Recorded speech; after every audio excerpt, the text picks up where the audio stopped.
listening to Strides and Vibes. Whether you're on a long run, a lunch break, or stretching out with your foam roller, welcome to the podcast all about moving better, living healthier, and vibing higher.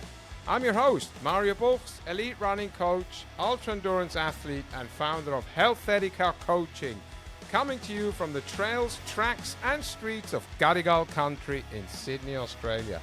Each episode, I'll bring in guests from all walks, from coaches, athletes to world-class performers, as well as doctors and professionals in their fields, to unpack their stories and explore the mindset shifts, science, and practical strategies that help us go the distance in running and in life. So, lace up, tune in, and let's move towards a better you, one stride at a time.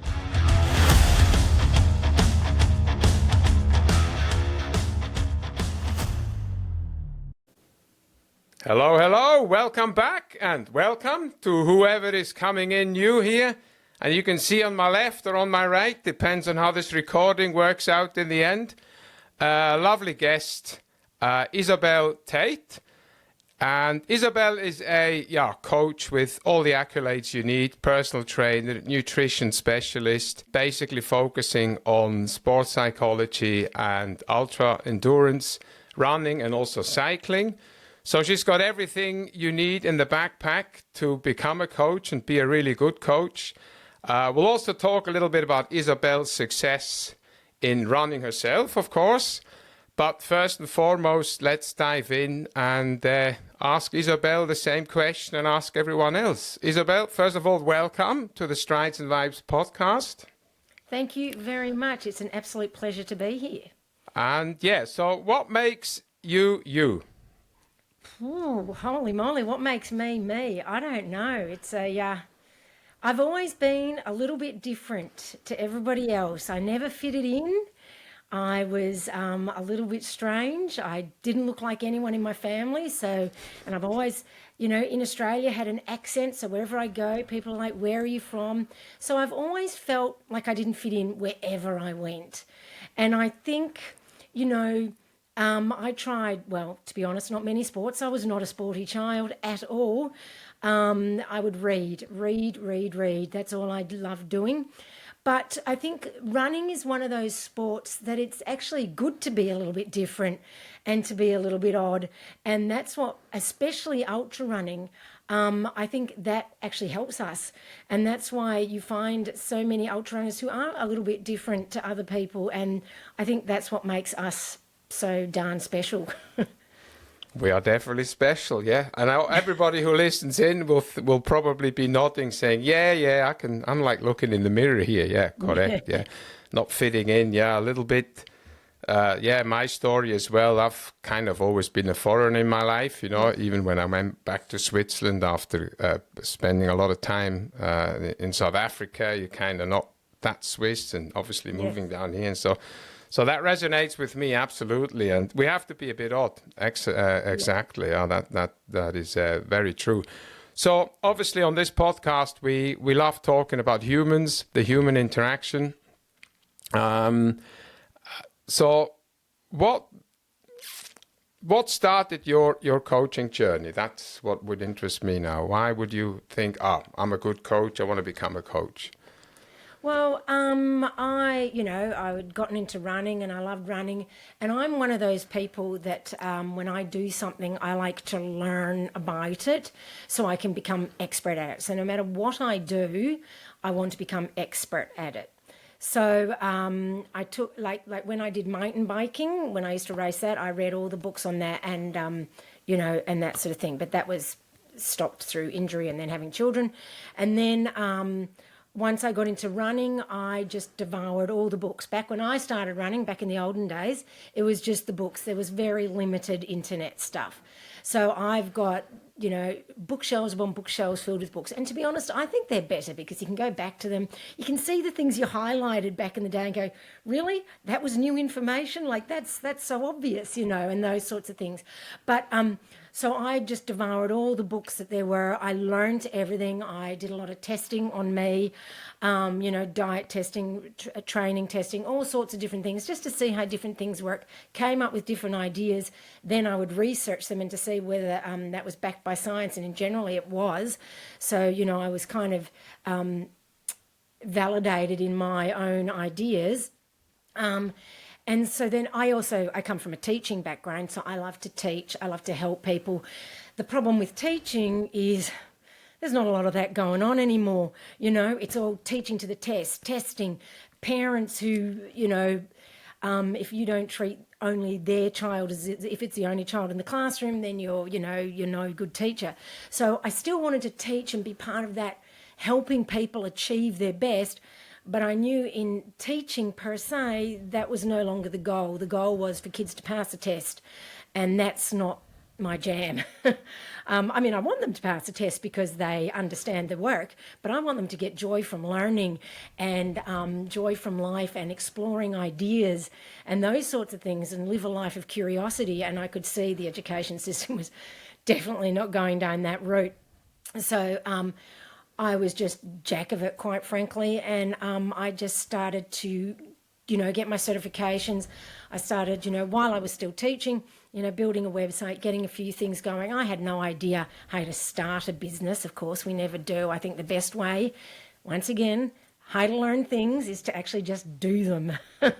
And I love to say, imperfect action beats no action. Oh, I love it. So I just started the business, and I figured if I poured my heart and soul into it and really give people great value and a great experience, then naturally it will work because that just makes sense to me.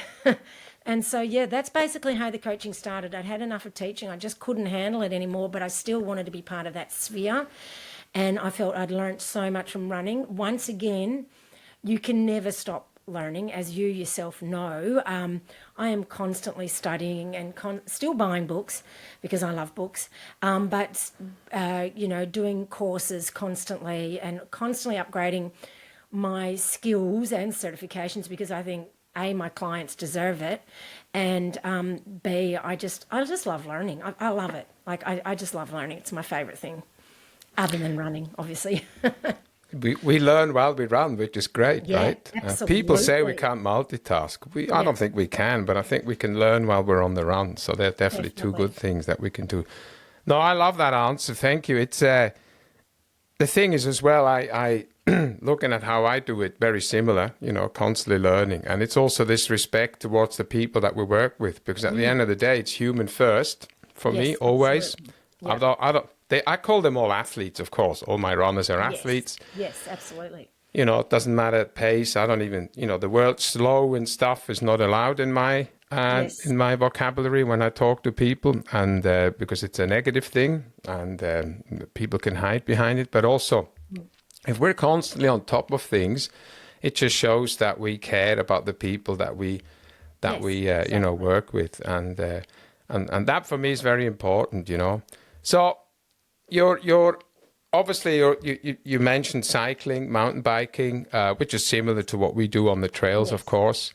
So when you consider talking to your athletes, or the people that you coach, and they come to you, what's the first thing that comes to mind when you talk to these people? Because just out of my experience, and I'm just comparing it now in a positive way. First, I want to find out everything as much as they want me to know, right? This is a very thin line. Teaching is a lot different. Like you said, you've got the curriculum, you have to work towards it. What we're doing is a lot harder, because do we tap into their private life immediately, or do we just see, okay, how do they it's all built on trust, right? And asking the right questions, right? Yeah. So what's your approach when you take someone else on, someone new? Yeah, straight away, I don't, delve into their private life, but I do need to know a little bit. And I say that in the questionnaire that, this impacts your running. like, because it does, and everything impacts your running, your whole life. And, in my monthly coaching calls with my athletes, I mean, we get into some deep topics and we get quite personal. And I find out, a lot about my athletes because it impacts everything. It's your life. I mean, it's their life. And, we spoke off air before about how I'm doing a life coaching course. And the reason I wanted to do this is because a lot of what I do in my coaching of athletes is life coaching. And I want to come at that from a perspective of knowing what I'm doing. Like, I think I'm pretty good at all that sort of stuff. But, I want to come at it, like I said, I like to be qualified in things because I want to be an expert, and I don't feel right trying to give people life coaching guidance without having at least done some study. Like, I've done a lot of reading, but I like to be qualified in these sorts of things. And I know there are some people who poo-poo life coaching and think it's just a crock, but it's not. I'm not doing one of those courses that you do in 3 months. Like, I've been doing this for nearly 2 years, and it's cost me, and I'm still paying it off, quite a significant amount of money, right? So this is not just some, life coaching qualification you can get on Instagram. So I want to be in the best position possible to help my athletes. And if that means I've got to do a life coaching course, then that is what I will do. Because, like you say, it gets really personal. And at the start of my journey with an athlete, I have a thing saying that, there's confidentiality. What they tell to me, I'm not going to be sharing. And so my athletes know that they can talk to me with 100% confidence, and that I will do whatever is in my power to help them, because I am more than just a running coach. I am, a life coach, because running is life. We all know it's a metaphor for life. And I certainly know, I've had some difficulties of my own in my life, and running has helped me navigate them. And so I want to help my athletes navigate their lives with running as well. So not just get fitter and faster, but to have a better life, because I think they're so intertwined. You can't really separate them, to be honest. Only people who do it can understand. This is the thing, right? 100%. Yeah. And also, people have to be coachable to start with, right? Yes. This whole but I think magic. the people who reach out for coaching are generally the kinds who are coachable, and that's fine. Not everyone wants a coach, and that's fine. But I personally see the benefits that my athletes get from the coaching, and they tell me too, and so. And I'm sure, you're the same, but you become good friends with these athletes as well. It's not just a coach-athlete relationship, although there's that. And I'll sometimes say to them, right, I'm going to put my coach hat on now, or I'm going to put my friend hat on now, because to differentiate the two, because we do become friends, and sometimes friends say different things than a coach would, if we're talking about life and all those sorts of things as well. So, I'm always careful to delineate them, but I'm also there for all of it. Awesome. That's exactly what coaching is about, people listening in who are on the fence. Do I need a coach or not? Yeah. I'm not here to tell people to get coaching, but at the end of the day, it's helped me immensely. I mean, this whole mentoring journey and life coaching, and I fully agree with you. There's life coaching and then there's life coaching out there, right? Yeah.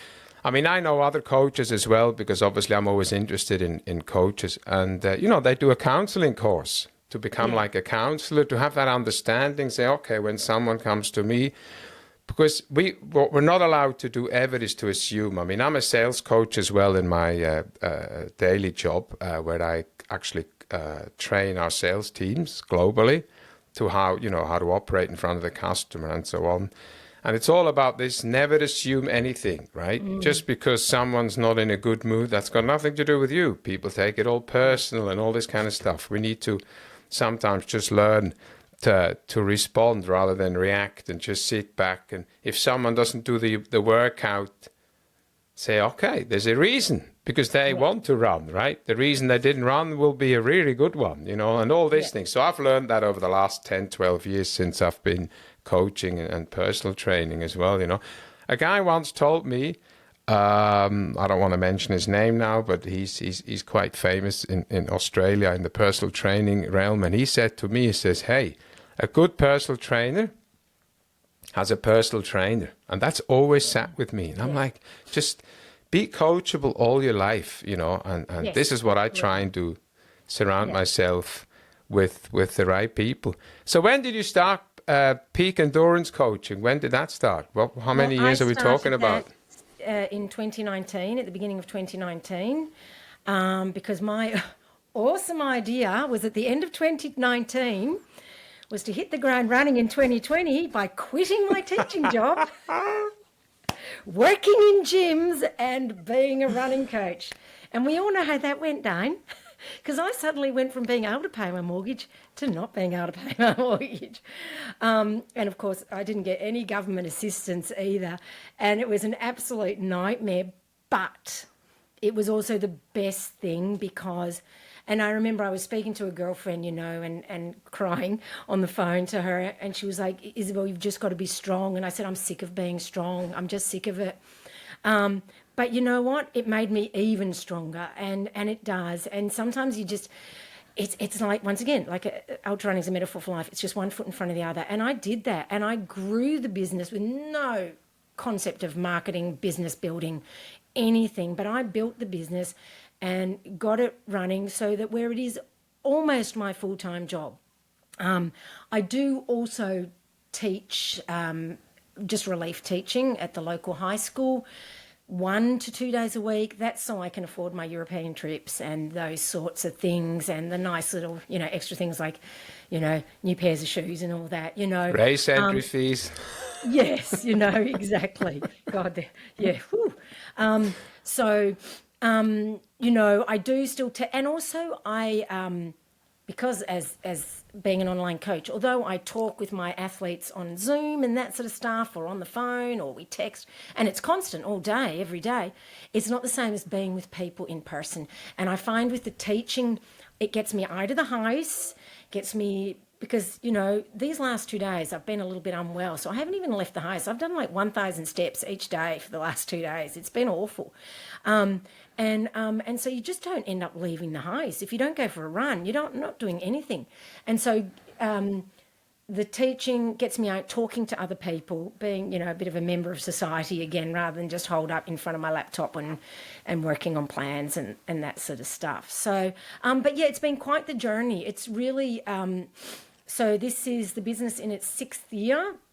And it's going really well, and I'm loving it, and the athletes that we have are absolutely amazing. Like they're all just such awesome people, you know. And I mean, obviously that's running and ultra running, but I think I've been particularly lucky that, you know, we've got such fantastic people, and we're all such a great team.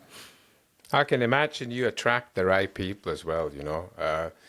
There's so much information now that people can do their so-called due diligence before they would, you know, contact someone like you. And I have the same. I'm blessed, right? It's like, I think it's how you give yourself out there as well. You know, people see what we do, right? Even if we are strong and active on social media or less, but people will know. And especially in Australia, it's a small, I'm not saying, you know, we're only got Australian athletes, but it's such a small country in a way with 24, 25 million people. I see it in my daily business as well, you know, when I was working here locally. Everybody knows everyone. And in our sport anyway, right? I mean, Western States was just on fantastic, right? It's kind of, they're doing the social media stuff now, and they follow the runners. And it's such a niche sport for us to hit 1.2 million viewers over the week. That's what they counted. Is that what it was? Over the week, yeah, on their live stream on YouTube, which is fantastic, but it's still a niche sport. Yes. So if you go to an event, it's like, oh, you know everybody. Yes. So, and it's good to know, and having lovely guests on like you, just knowing that we're there for the right reasons, and that is very, very important to me. This is why, you know, I'm asking these questions, of course, you know. And I also see you've got 2 people working for you as well, which is great. So that's well, good. I mean, one's Excellent. a bit of a ring in, you know, Ron. I mean, he's done the UESCA course too, but you know, I kind of you know, I want him to be part of the business, you know, because we do everything together, as everyone has noticed. So, you know, it's really, I want him to be part of it, because eventually I'd like it to be that he's working on this instead of going off to work every day too. And then I have Zoe, and she was one of my original clients. Like, she came on at the beginning of 2019, so she knows my system and my philosophy and how it all works. And she's brilliant. She's not huge on social media, but you know, a lot of ultra runners aren't actually big on putting themselves out there on social media, and I'm never going to be the one to force her to do that. You know, obviously, as people know, I'm always on social media, but it doesn't bother me. And I think that comes from coming from a teaching background. I'm used to being in front of people talking. It doesn't bother me. But she is just an amazing athlete. She's doing a lot of high rocks at the moment, and she also is great at coaching people. The athletes that work with her just rave about her, just like they do the ones who work with Ron. And so once again, I've been really fortunate that I've got good people working with me as well, you know, and sharing my philosophy, because you've got to be able to share my philosophy, and you know, and I love it that you say it's about humans, because it's interesting, because I was talking to a new athlete yesterday about, you know, she'd been using an app, an AI-based app for running, and I said, you know, what the difference, you know, I said basically, but what the app was getting you to do sounds correct, you know, like, it's not wrong, but it's the human touch that makes a complete difference. It's the ability for me to adapt it to you as a human being, for me to see things that AI can't see, you know, and people were getting caught up maybe a little bit in this AI stuff, and I get it. I love AI, don't get me wrong. But the human touch, you can't really actually replace that. Absolutely. Couldn't agree more. And I spoke about this with Az Roberts on my last podcast about AI. He's into digital marketing, and he's a creator. And I mentioned it there, and I'll just repeat it now because I find it quite important. You know, people always say, oh, will AI replace people? Probably not. Yeah. But people using AI or people not using AI will be replaced by people using it. End of story. I mean, that's not just in the corporate world. That will also end up in our world, where it's a lot quicker to get some data together, but then we add the human touch, your experience. Of course, you can type in, what do I need to eat during an ultramarathon? It'll tell you whatever, right? And obviously, you're qualified to talk to people about this. This will be just my next subject as well when it comes to sports. And I just want to tap into that a bit, because there's obviously a lot getting on out there, and people can read up. And like I just mentioned, Western States was on, and Precision Nutrition out of the UK. They measured every runner that ran for them. And it was very interesting to see I mean, they're all top runners. They're elite runners. There was one at 71 grams an hour, up to 123 grams an hour of carbs. Yeah, in that heat. So, yeah. Anyway, but for us normal humans, and how do you approach this? You know, I'm studying it as well at the moment with USCA. I actually had to extend because I ran out of time. But that's just one of those things when life happens, and I want to do it right. Like you said, I want to do it right. I don't want to wing through the test and not having learned something. I'd rather read through it once again and then say, yeah, now I'm ready for the test. You know. So what's your approach to sports endurance? What do you mean? In the year 2025, with your experience, where do you see this heading? Point number one, because you've got a very big, you know, a large experience. Yeah. And what do you say to people? Hold on, don't read too much what's on the internet. Just be mindful. This is what we really need. I mean, you don't have to go into any details and give away any secrets, but no. It's about teaching the people who listen in, saying, hey, I don't need 120 grams of carbs an hour because I'm not running in 4:45 pace, 100 miles. Done, right? This is the thing, huh? Well, I mean, 120 grams of carbs is hard because it's hard on the gut. And I was saying just last night to Ron that, you know, cyclists can do 120 grams of carbs an hour, but runners generally top out at 100 simply because of the jostling of the stomach. So I'm surprised to hear there's a runner doing 120. God, I'd shudder to think that would have been like quite painful. But So do you mean in nutrition or in endurance generally? I would say just combining both, because as you mentioned it earlier on, running's a lifestyle, right? Yes. So So, just all right, ask. so in endurance, what my personal belief is and is you've got to get faster at the shorter distances. So okay, yeah, I'm training for a miler, but let's get your 5K faster too, because every time you get your 5K faster, you get your 10K, you get your half marathon, you get your marathon, you get your 100K, everything gets faster. And as much as we love the journey and the process and all that, we still want to get those races done as fast as possible. And the faster you can run, the bigger engine you've got, the better you're served in your ultra. So that's my main thing, is that I get all my runners to do speed work. And we start with short speed work. Like I go from least specific to most specific. So we will start with 1 minute intervals and those sorts of things. And it's like, how is that relevant to ultra? Well, it is, because you want to have be able to access all gears, right? You don't want to just be driving along in fifth gear, right? Because when you get to a short, steep incline and you haven't got first or second gear, then you're screwed, right? So I like to develop all levels of fitness. That's my main philosophy, is let's get faster and not let's just plod. I do agree, though, obviously you've got to still have easy runs and those sorts of things. And I'm a huge believer in running to feel.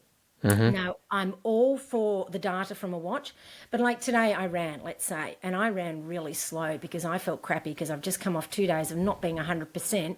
And if I'd sat there going, oh my God, that is way slower than my normal, I would have, absolutely killed myself. And at first I'm like, oh God, this is terrible. Then I thought, no, just chill, Isobel.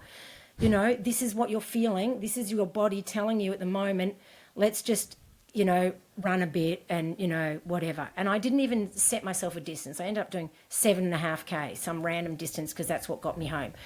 It was more today about getting out. And sometimes that's what it's about. And I think listening to your body and not, people who listen to my podcast know that I'm big on not, stressing about the Strava kudos and not running going, oh my God, what will people think? You've got to sometimes run slow. And sometimes my easy runs are slow and sometimes they're fast.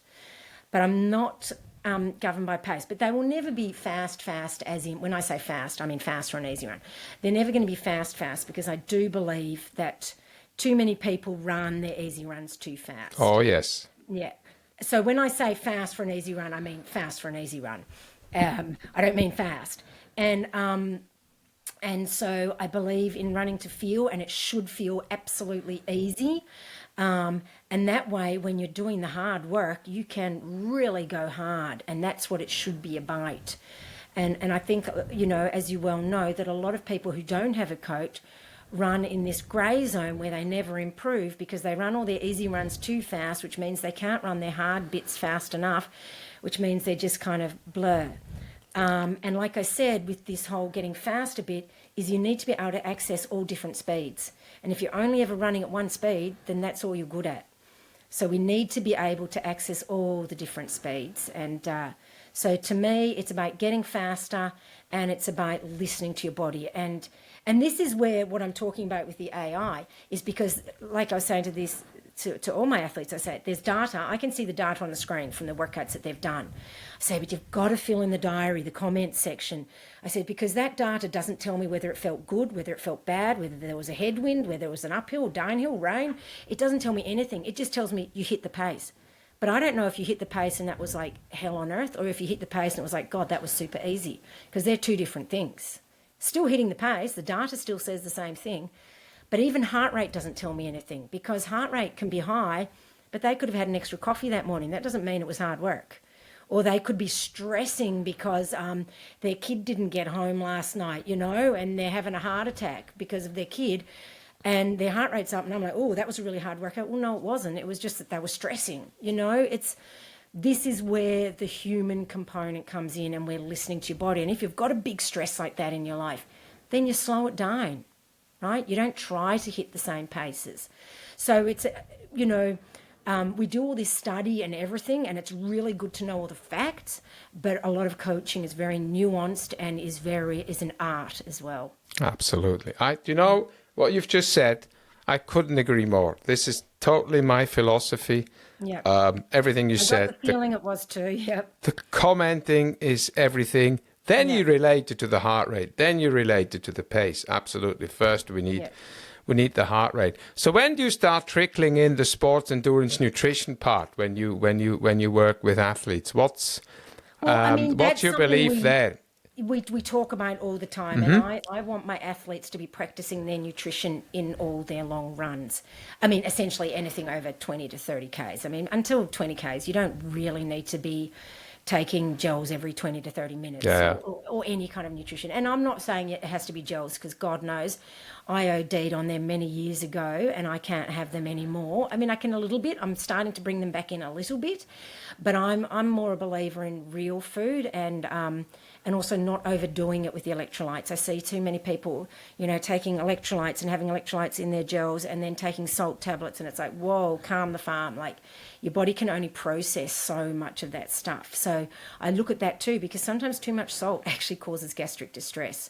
Absolutely. And so I like them to practice. But to me, race nutrition is not just the food you have on the run. It's the breakfast you have. It's the dinner the night before. It's how much fluids you've been drinking in the week leading up. It's everything. And so when I do actual plans for athletes, because I also do just, standalone plans for nutrition, I look at it all as well. And then, we practice, and we practice, when I say we, I mean they practice, but to me it's we because we're a team. Of course, always. They practice the carb load or the race day nutrition, and then, we'll come back and forth, what worked, what didn't, what went down well. And although it's one race day program I'm giving them, we'll have maybe 3-4 Zooms, depending on what they need and how much we need to go back and forth to ensure that it's just right for them. Because I believe...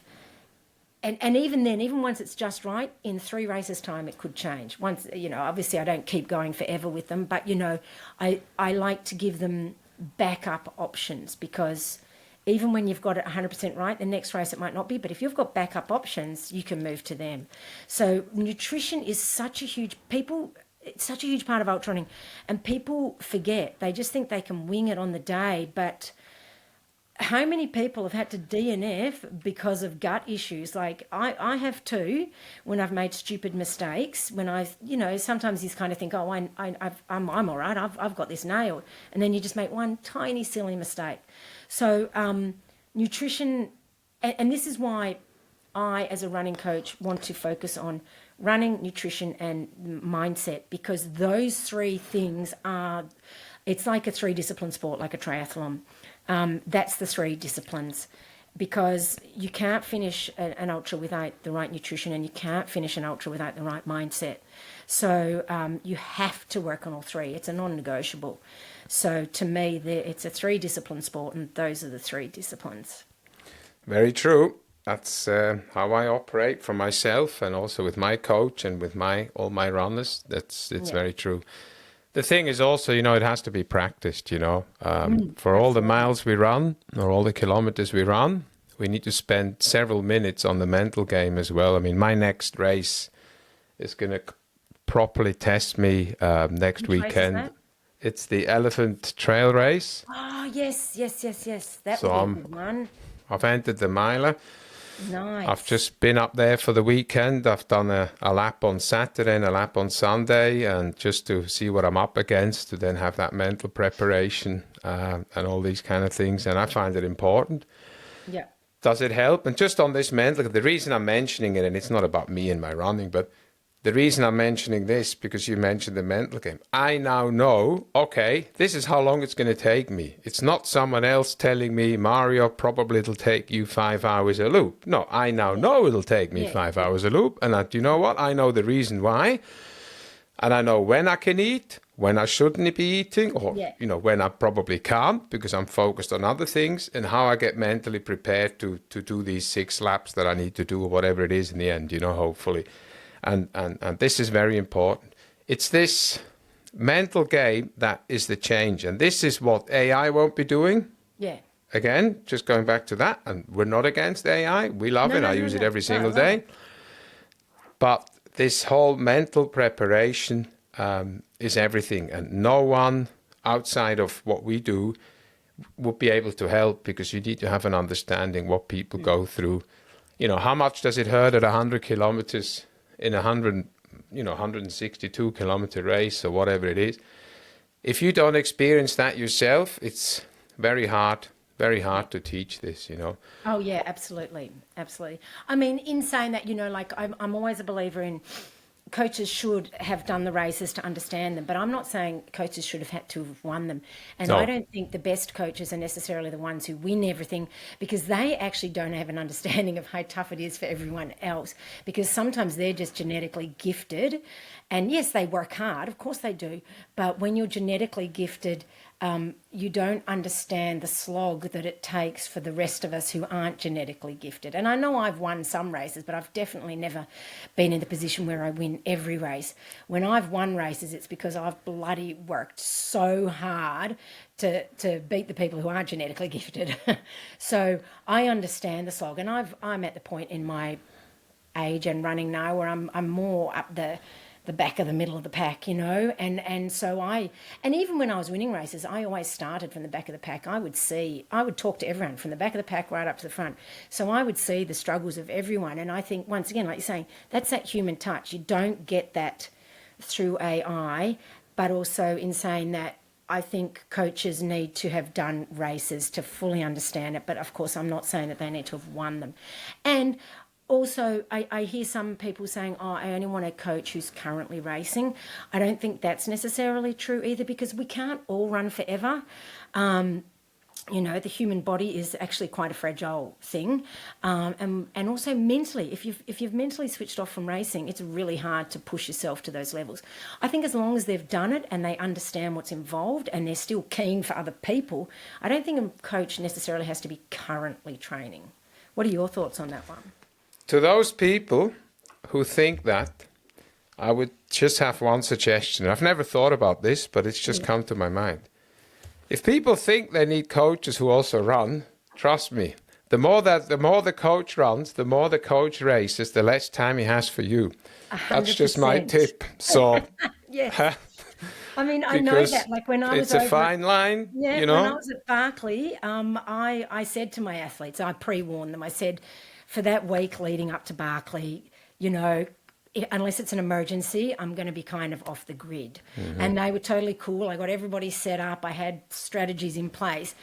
But, you know, if I was doing that sort of stuff all the time, then, yeah, I wouldn't have time for coaching athletes. No way. Or not as many. And then it's not personal coaching anymore, because this is what you and I are about. It's about this personal coach. If I had 100 runners, I'm not going to guarantee run number 97, 98, 99 get the same personal touch like everyone else, right? That would be impossible. There is a limit to how many athletes Absolutely. you can have personal Absolutely. touch. So, good. This is a great segue.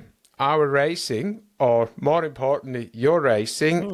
Yes, you've won a few races. You've won, one of the most prestigious. I still think it's an ultra because it's so bloody hard. 6 foot. Oh, yes. Well, what year was that? It's technically an ultra, but it's not. And do you know what? I won that in regards to talking about speed as a training run when I was training to run a sub 3 hour marathon. And the only reason I did so well there was because I was fit and fast because I was training for a marathon, right? I was not training specifically for a trail race. I did maybe one trail run every few weeks because I love trails. But at the time, I was training for a marathon. So it just goes to show. Perfect. So what year was that? 2007, 6 million years ago. Wow, yeah. and 4:11. Yep. What a fantastic time. So I know you did do a sub 3 hour marathon. Was it that one that you then? So you did. Then I did. Okay, I was aiming for like 250. I did 258, and it was the most horrendous experience of my life. It was so freaking painful that I didn't do another marathon for 10 years. Unless it was in an ultra. In a training run, huh? Yes, that's right. You know, we love marathons when we train, don't we? Yes, it's great. Because you can enjoy it. Like it's marathoning is bloody hard. It is hard. Yeah. My God, it made me fit. And what's surprising is because it makes you, even though you're training on the flat, to be fit on the flat, it makes you strong on the hills. Yes, that's right. Yeah, very true. Because if you're fit, you're fit. I mean, look, I follow a lot of runners and also the old guys, plus the new guys, back in the 80s when coaching was already there, but kind of a little bit different to what we do now. Yeah. Basically, these guys were training for marathons Yeah. with a bit more volume, right? That's all it. it was. And There's, essentially, I think we need to go back a little bit to that. absolutely. We are very, hills every day and all this kind of, absolutely. I love hills. I think the most beneficial thing we can do. But you're right. If sometimes we just need to go back a step and say, hey, the simple things. The other thing as well is running training is more or less doing the boring stuff over and Yes. over and over and over and over Always again. say There is that. no magic pill. There is nothing. It's hard work, like you mentioned. If you want to do a good 6 foot, you need to be out there. You need to learn how to run fast. There's a lot of road runners who do well in 6 foot. Yes, it's technically an ultra because of the distance, but it's also quite, it's got a couple of lumps in there, and it's very hard towards the end. It can be a warm day and so on. I've run it, not the race. I was in this year. I obviously it got cancelled, and so I'm going to do it next year. But I've run the trail many, many times, so I know the race, and it's a hard race. People always It talk absolutely is. Yeah.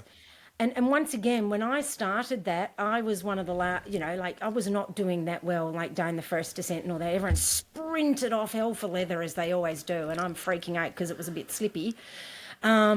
And I was not doing anything exceptional, but that's the way I race, and I think it actually would benefit a lot of people, is to start a bit slower and then pick it off.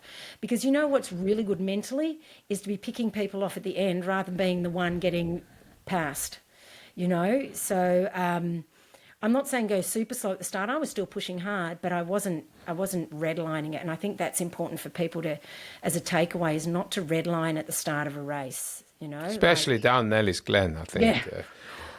I would take my poles down there probably. Yeah. So Well, and I that only was the know first Nelly's time Glen up. Yeah, So, that was the first time I'd ever run in that area. oh, wow. Okay. I had no wow. clue what I was getting into. So That's sometimes not bad, I think sometimes ignorance can be bliss. I think so too. I mean, I did my first UTA 100 in 2017, and they changed the course so much that none of it that I trained on was even on race day was open. So that's okay. Yeah. But now I think that elephant that needed a bit of because it's such a tough loop. I needed to see it. But yeah, you're right. 6 foot. How to. There's two big climbs, and if you know how to climb a hill, then obviously that works. Yeah, and a lot of people run it the first time and do well. Yeah, at the time I thought I was bad at doing hills, but I just walked all the hills. Like I walked them. I did not run those hills, and wow. So I mean. And I remember stopping up half of one of the hills because we'd gone through the river and I was emptying crap out of my shoes and all that sort of stuff. I was walking fast, but I was walking with a purpose. And I always say that hike with a purpose. It's not a Sunday afternoon stroll. So. Especially, like you've also done the FKT over 7 peaks in Victoria. I love the Victorian Alps. I've had a few weekends there and training, and I did Alpine Challenge in 2022, the 100 miler. One of my favorite events, absolutely. It's a great one. Yeah. So, Victorian Alps. Before we go to Barclays, because I think people will be interested just to learn a little bit about that. And then I also want to know about your favorite race, but obviously one question at a time. 7 peaks. Yeah. That was not a favorite. I bet. I mean, it was pretty horrible. And my stomach went south right from the beginning because Ron made me a delicious egg sandwich, and for some reason egg sets my stomach off, and I felt guilty and I ate it, but it was it made me for the rest of and that was at about 20 or 30k. So oh wow. I only had 260 to go. So yeah. It's a long way. Yeah, I know. But you know what? It also brings to mind what the human body can do. And do you know what? I often say that to people. It's not so much what the human mind can do. For me, it's what the human body can do. It's the mind, because my mind is what drags my body around, right?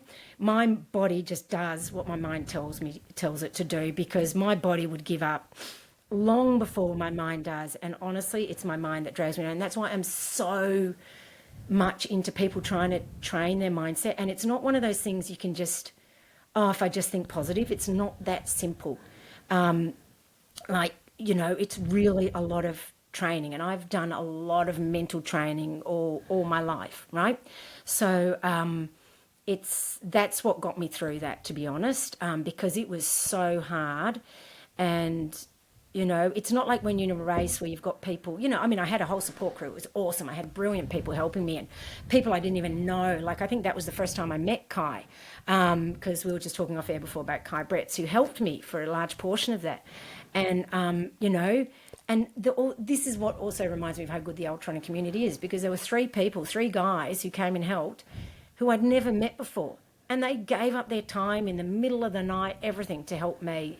And I just think that just personifies the ultra running community. But it certainly was super tough. I did that FKT, like Ron designed it for me, because I had looked on the FKT website and all I could see were FKTs that women had done that were flat, right? Mm-hmm. And I'm like, let's show that women can do tough things. And I thought that lots of women would follow my lead and would do it after me, but nobody has. So, which I'm a little disappointed about, because I think it's a great course and I think it's a great concept. But it certainly was tough. I have to say, it was incredibly tough, and by the end, it was just torture. But I got it done. And that was the goal. Good point with women. What a great segue, huh? Barclays. Yes. Tough 20, women, yes. 24. Talking about tough women. I'm just thinking about Jasmine Paris finishing, and I'm tearing up because it's just, for me, the most wonderful thing that ever happened in any bloody sport. Yep. People who don't know ultra running at all, text me. Yes.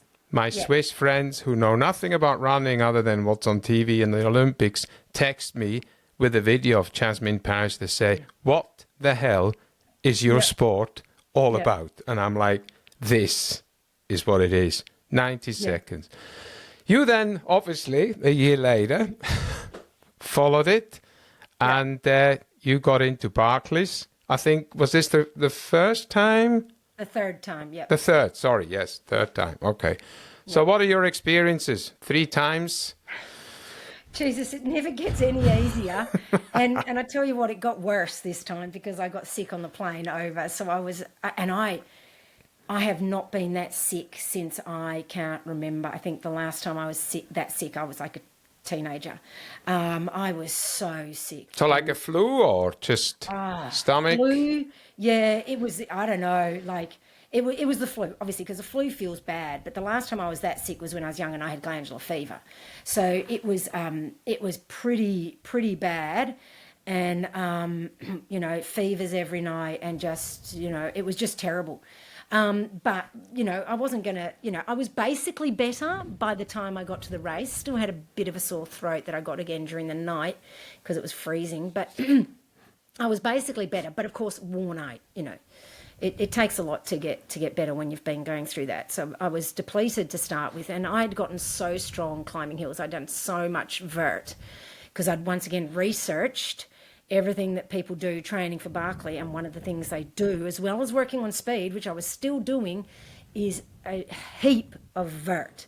So I was doing, at least 7,000 metres climbing a week. Some of the things I read said you should be doing 9,000 metres, but I didn't have the time. Like I had to coach athletes too. I couldn't spend my whole time training, right? Correct. And I didn't want to because I don't think that's actually healthy to spend all your time. I'm talking healthy mentally as well. I did around 7,000 and that was enough because if I do one more hill repeat, I was going to stick a pencil in my eye. I did a lot of work and I was super strong. Like I was leaving Ron for dust up those hills. And yet when it came to Barkley, I had nothing because I was so depleted. So it was a real bummer. But the best part of it was having my daughter there because, of course, she thinks ultra running is totally dorky and crappy and I'm a dork. But as soon as Jasmine won Barkley and she knew that I had done Barkley before, suddenly I was cool. So, She's done a lot. Jasmine has done a lot for the running community outside of what people think. Yeah. And you know what? We were in the UK just recently and in Scotland and experiencing not Scottish winter, Scottish spring. And I said to Ron, holy moly, I know why Jasmine was so freaking tough, because she trained in this weather all winter. And it was diabolical. It's so, that makes you tough, like that kind of weather, and the Scottish terrain, which is really hard. So we don't have anything that tough. So when I get to Barkley, I'm not used to running on something that tough. You know, I end up going, you know, whereas if she's run on that kind of stuff, she can nail the Barkley terrain, and anything weather-wise the Barkley throws at her is going to be nothing compared to a Scottish winter. So, you know, that's, once again, this is what I'm talking about, mental toughness, is it's about getting out there in the crappy weather. It's about, you know, Scotland, I don't know, middle of winter, probably not much sun for much of the day, or any sun, just daylight I'm talking. So, you know, out in the dark, out in the cold, out in the wind, the rain, you know, and just getting it done, and not just getting it done, but pushing yourself to be the best that you can be.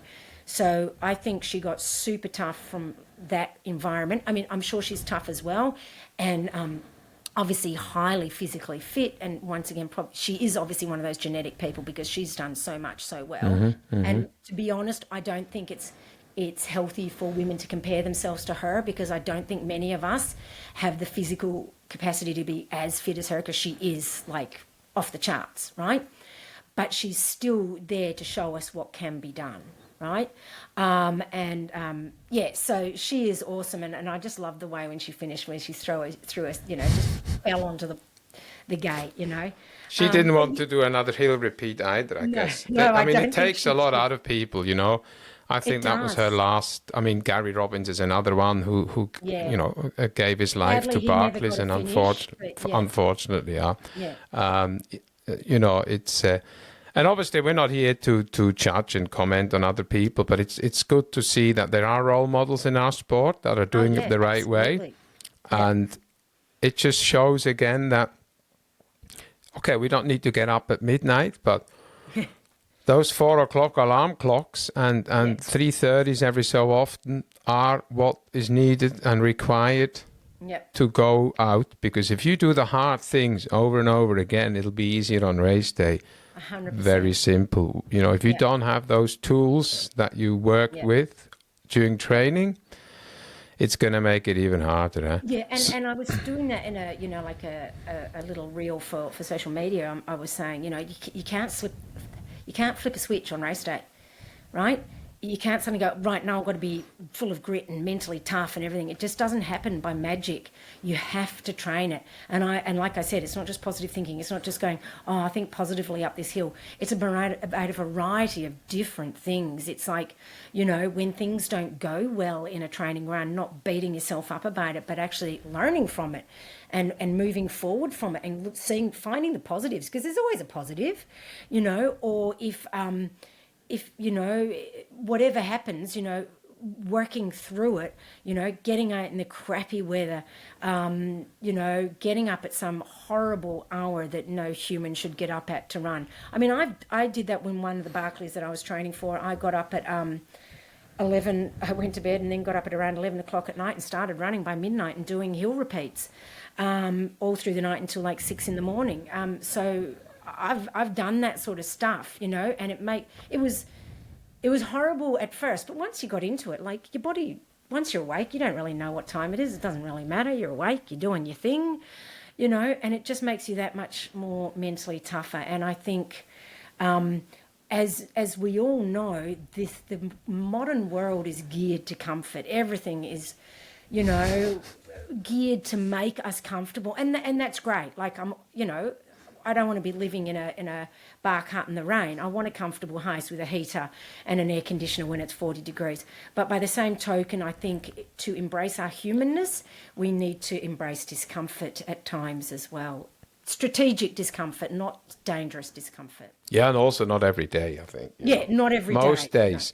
No. Yeah. But if there's a choice, slight discomfort, comfort, I always go slight discomfort and see what happens. That's definitely the key. No, these are, look, so many nuggets in this discussion for people to take away and think, okay, yeah.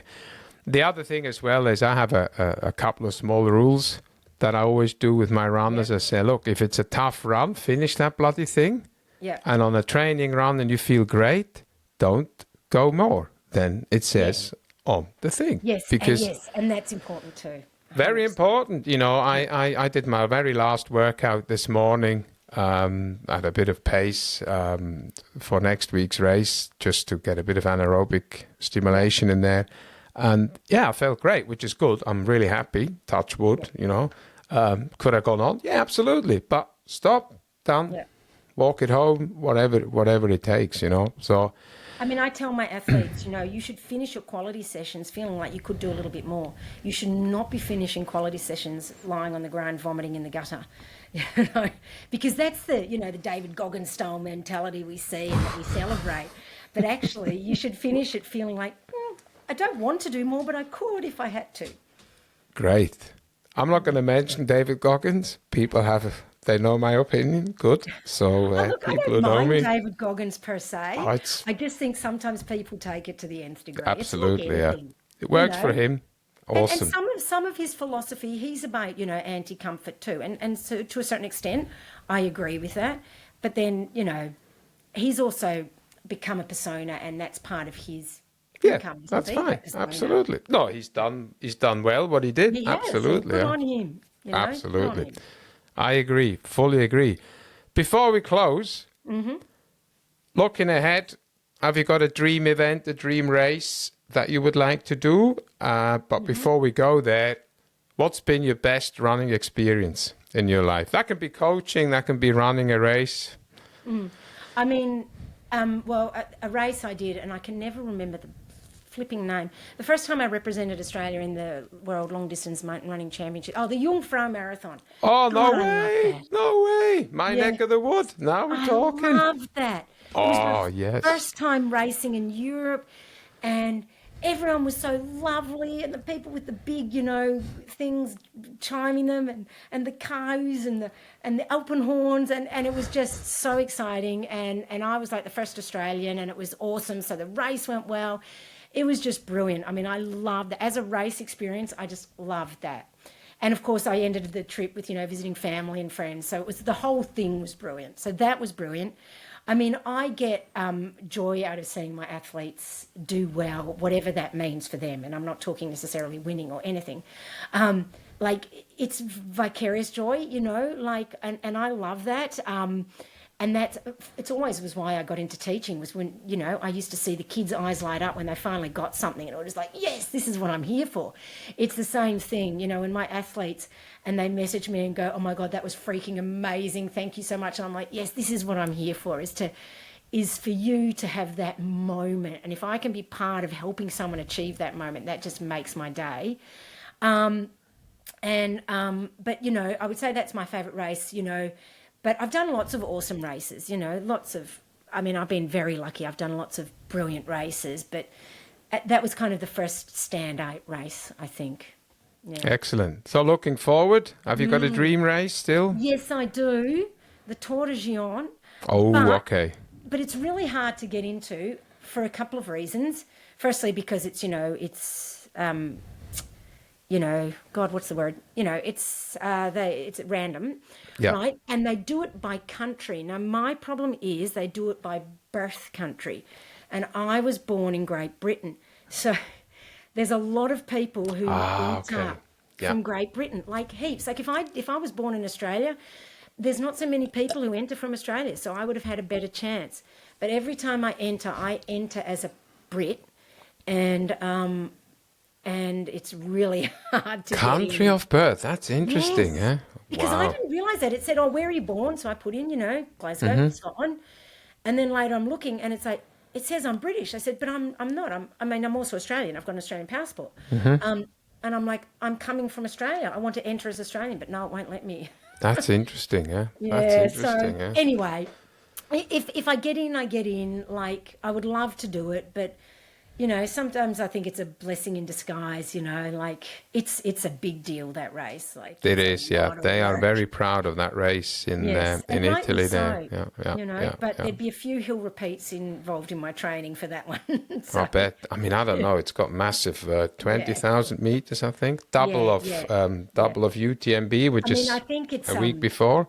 Yeah, I think it's more of a hiking race Yeah, almost than a absolutely. running Yeah. race, which probably, at my age now, probably suits me better. But it's a lot of work and then a lot of recovery, I would That's the imagine. thing. Good point. For old people, yeah, you want to do the big races. I mean, I already know I'm going to be a month off Yeah, after next week, and I took three yeah, months off after Coast to Cozy, and this is just yeah. me. I'm not superhuman, definitely not. I'm a big believer in having time off, and I know a lot of people want to get straight back into training. But I think, once again, it's not just about physically, although that's a huge component. I think mentally, you need a break from structured training and just to chill, Absolutely. and also maybe catch up with other aspects of your life, like your partner and your kids and Yeah, everything. I mean, people. I always ask my runners, "How's your recovery going?" "Oh, the body's fine." I says, "I know the body's fine. We trained for that. Yes, How's it up exactly. here?"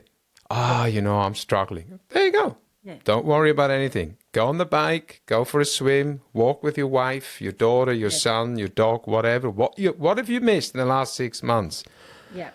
What you've just said. I think this is a brilliant point to finish on, Isobel, on recovery and giving something back to our network who help us tolerate us, I think, in all aspects, and just give a little bit back. Thank you so much, Isobel. Thank you very No much. worries. Thank you so much for having me on. I've really Oh, enjoyed the chat. absolute pleasure.